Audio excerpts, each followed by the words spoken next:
Continue our knowledge sharing mission through a series of interviews with marketing leaders from all over the world. And today we are thrilled to have Alex with us. Hi, Alex.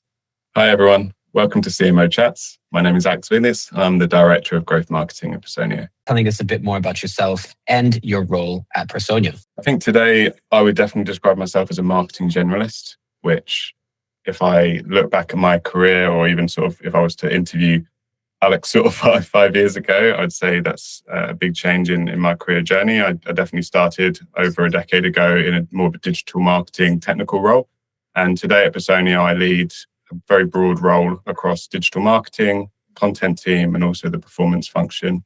My core role and responsibility at Personio is driving the largest revenue stream, which is inbound pipeline and revenue, coming from different marketing sources. So campaigns that we're running, obviously on-the-ground events, which is run by our field team, ABM focuses, and increasingly the role of GEO as well in the consideration layer. So I've been with the company for about 5 years now, and I'm based in London, but travel around Europe to our different locations from time to time.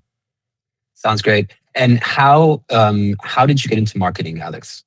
I started I've always been in B2B SaaS, so I've never actually known anything outside of B2B SaaS apart from a few sort of side gigs in that time. And I started off in a sales role, as I think a lot of marketers do, generally in startups. So I was working for very, very small organizations, owning a broad go-to-market role where I was looking at product releases, also outbounding to their accounts, doing kind of account management.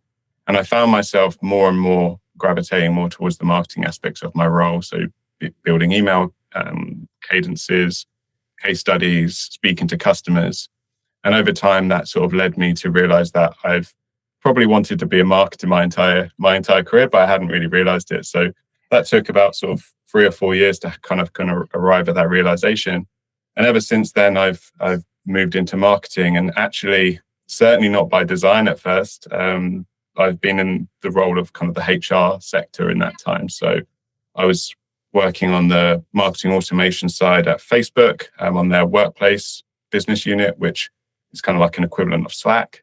And I've also worked at a European HR tech vendor called Peakon, who we were acquired by Workday for 700 million in 2021. And then from there, I'm now at my current role, which is with Personio. As I say, I've been there for 5 years. And we are an intelligent HR platform covering everything from HR to payroll and talent as well. So it's a very busy and different space in the HR tech space from where it used to be. I think when I was started in B2B SaaS in HR, a HR product was a PowerPoint presentation and a very sort of basic UI interface. And now the HR tech space is probably one of the most competitive sectors in tech in general.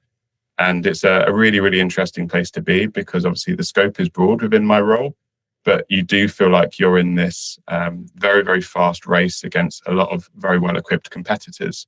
And that's always something that's top of mind for me is positioning. How do we obviously help our buyers navigate the shifts that they're facing right now with content, with advice and thought leadership? But then internally with Personio, how do we stand out in a very crowded, saturated market where everyone's saying the same things and on a surface level, the products are very, very similar. So that's probably what I think about most day to day is how do we really not just chase a huge TAM, make sure that we're showing up for a specific segment. Yeah, no, that's very interesting. And to be honest, it kind of leads me to my next question, because as you were speaking, I'd be curious to see how are you actually, what is your focus to be able to differentiate yourself and position yourself, based on your competitors as well at the moment. What have you been exploring, and what have you found to be working at the moment? The main thing is that the top line messaging. The thing that I've seen now after being in this space in this sector for several years, approaching a decade, is that everyone has the same sort of taglines, which is like stop focusing on, focus on your people, automate the everyday and the admin and the spreadsheets. And these very surface level taglines, to me, actually feel quite patronizing for the HR sector. If we look at the role that workplaces and people operations are being transformed on an almost monthly basis by AI, but even before that, through digital. I think HR buyers, particularly ones working in maybe larger companies, expect more sort of tangible advice. And what we've been focusing in on this year is trying to really unpack what the role of HR is today, because I think more than any other function, HR is described in these very sort of stereotypical, traditional ways, that they're kind of this administrative function crying out for a seat at the table. And I think the reality is actually very, very different from that. So this year, we've really tried to have a strong top of funnel messaging, which we've launched on our brand campaigns across the whole of Europe, multi-channel. And we've tried to really speak to the different hats that a HR leader really wears today, more of a strategist, but also the empathetic hat they need to have through the AI anxiety that's also rippling across a lot of organizations, and then their role in business planning, workforce planning as well. So it's really making sure that we're speaking to HR in a modern way that actually reflects the real role that they do, unlike, I think, a lot of competitors who speak to them in this kind of very traditional way that HR is perceived as I say, like a more of an admin function that has no power or influence. When you really speak to HR leaders in organizations, like larger organizations, they already have a seat at the table, and they're probably in most of the meetings that matter, and they are working in an incredibly broad and fast moving space. And so I think the most important thing for me is use the right tone, use the right sort of language, and then obviously then tie that into our product. But that's really kind of been the main focus this year, is that top line messaging and then focusing in on our specific ICP. Definitely, I definitely agree. Messaging and marketing is extremely important, and also, as you mentioned very briefly, also having a good idea of who you actually want to target with that messaging, of course, is going to make all the difference in the world when then you have to reach certain results. And in fact, based on that, Alex, I'd also be very curious to know: is there a particular engagement piece, an event, or a campaign that maybe you've run in the last year or so, or even more than that, but that really sticks out in your mind in terms of success? And I'd love to hear about that and why it was so successful for you. Yeah, I think the ones that would probably jump out to me would be the brand campaign that I was just mentioning. So we've seen this already create a lot of awareness and increase our perception, particularly in some of the growth markets. So we're a German HR tech provider. We're headquartered in Germany, and 90% of our business and revenue is based in Germany. So from a brand awareness perspective, we're always trying to be a known vendor in markets outside of that across Europe. And so brand has been super important. And as I said before, the key focus on the campaign is to really create that affinity on an emotional level. When I joined Personio 5 years ago, we weren't really doing brand marketing. We weren't even really doing brand marketing up until very recently. So for us to start seeing meaningful lifts, not just in the leading metrics, but also the lagging metrics like hand raisers and influence pipeline from some of our top of funnel activities, is really great to see. And I think as well, it reflects just how much time we spent months and months painfully working through the narrative that we wanted to have, interviewing customers, researching data points that validated our hypothesis around what people aren't saying in the market that HR buyers need to hear. And with just even kind of getting responses from people saying like, I saw your YouTube ad, or I heard your podcast ad and it really resonated with me. Getting that feedback from customers is as great as obviously seeing any sort of like MRR or pipeline coming, because it really validates that creative idea that you were sort of scribbling down on a notepad was really on point. And so that's probably the biggest win for me. We have other campaigns, so there's a lot that's changing in HR at the moment. One in Europe is EU pay transparency, and how organizations have to kind of have more transparency on pay from a gender pay gap perspective, and trying to really own this topic and not just fill it with noise, but say something new and fresh.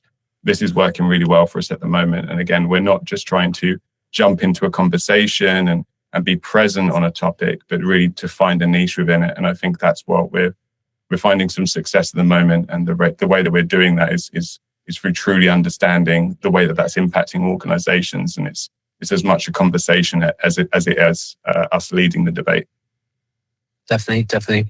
My next question for you, Alex, is what would you say today is the biggest opportunity for marketing directors that may not have been available in the past? I think you have to respond to the way that the buying journey's changed in the past 6 to 12 months. So there's a lot being made about GEO at the moment, and I would support the hype, and we're already seeing that GEO is the destination of travel for most B2B buyers. So I think by the end of 2027, Gartner have said that 50% of all deals won't just involve research through LLMs, that they're going to be categorically influenced by LLMs. And to be honest, I might even say that prediction's a little bit lagging, because I think we're already seeing this today. Conversion rates coming in through LLM traffic on our website, it's about 5x of that from high intent non-LLM traffic sources. So what we're seeing is that people that are coming in through LLM influence are already a lot more nurtured and a lot more aware of our product than before. And it's about responding to that. So this is not just, I think, as some people describe, optimizing some of your pages for SEO or creating some listicle content. GEO, in my opinion, is a very cross-channel strategy. Everything from what you're doing in YouTube, on social, on PR, and obviously even that sort of brand sentiment that you're having in conversations with your sales team. All of these things now ladder up into the perception and positioning that you have within GEO. So my main call to marketing directors would be to reflect on your marketing strategy holistically and think, at the moment, how optimized is this for LLMs? How optimized are we for AEO? And even just do some dog fooding, as we'd call it. So at the moment, if you put yourself in the buyer's shoes and you start researching yourself, what are they saying? What is the pricing that's being served about you? How are you being positioned in the market? Who are they saying you're positioned for? And I think what you'll see is that often a lot of the stuff isn't optimal or exactly how you'd want it to be framed. And so really you need to be the people that are not just really owning the perception about yourself, but also shaping the category as well. And I think the opportunity is now. Definitely. And Alex, if you were to describe your role with one word, what word would you use to describe your role and why? I think it's a hyphenated word, but I'd say fast-paced. We are in a very, and I say fast-paced because we're in a very competitive category, and my role encompasses everything from, the bottom of the funnel consideration layer, so launching new AI technologies on the website, all the way up to that top of funnel messaging. So it requires a lot of cognitive switching, and in all of these areas, we need to be executing at a quality level above our competitors, but also really sort of moving fast. So on the LLM topic and AEO and GEO, it's all of these pieces are going to become table stakes very quickly. And so the word that I always try to index on with my teams is urgency. Try to really foster that calm sense of urgency. But yeah, a fast-paced velocity is really what I'm trying to focus in on at the moment. How do we move fast? So not having that kind of corporate flywheel, meetings about meetings, or 50-page strategy documents that nobody reads, and really trying to, even as, increasingly with 2,000 employees, we're more of an enterprise in some people's perspective, still have those traits of a startup in terms of how we move and operate.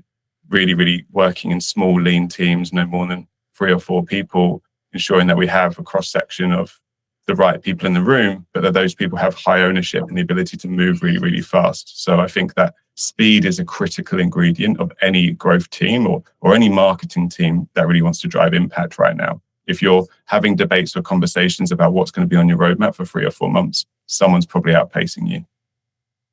Definitely, I agree on that one. Alex, my last and final question to you is, if you could ask any other marketing leader such as yourself one question, what would it be? The question I would ask is, I would ask, are you truly creating demand for your product right now?